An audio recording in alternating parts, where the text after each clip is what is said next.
With the swipe of his pen, the governor signing into law one of the most restrictive abortion laws in the country. The law making it a felony to perform an abortion in our state. News 4's Brent Skarkey is live at the Capitol. Brent? Well, there are currently 8 abortion-related laws going through the Capitol right now, and of those bills, the first signed by the governor today. Now, supporters of this bill say that it's up to the government to try to save lives, but opponents say an abortion ban like this is unconstitutional. We want Oklahoma to be the most pro-life state in the country.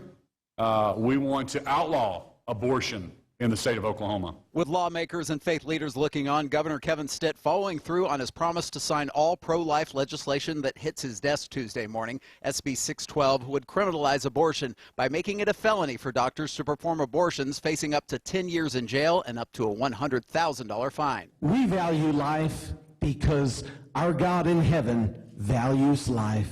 Opponents weighing in from the region and around the nation. White House Press Secretary Jen Psaki releasing a statement saying, in part, this unconstitutional attack on women's rights is just the latest and one of the most extreme state laws signed into law to date. I think it's been clear that the legislature and also the governor want to be the most restrictive state in the country, no matter the cost to the people they serve.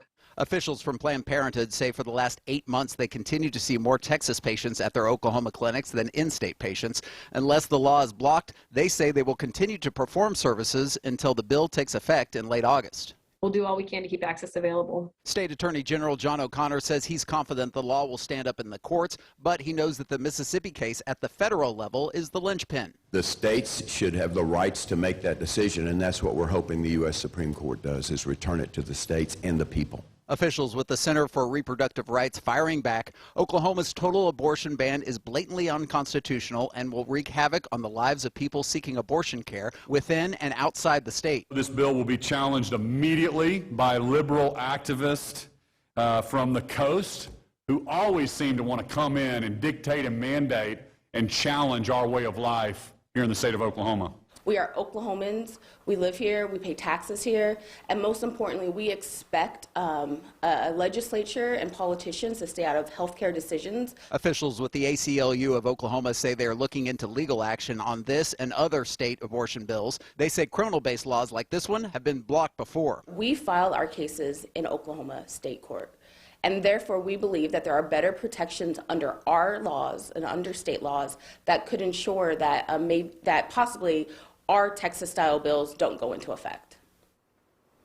Now, this bill, and soon to be law, focuses on the doctor. The mother cannot be charged. Now, unless there is a block in the courts, this law will go into effect in late August. And oh, by the way, 3 other abortion-related bills went through a House committee this afternoon. We're live at the Capitol. Brent Skarkey, Oklahoma's News 4.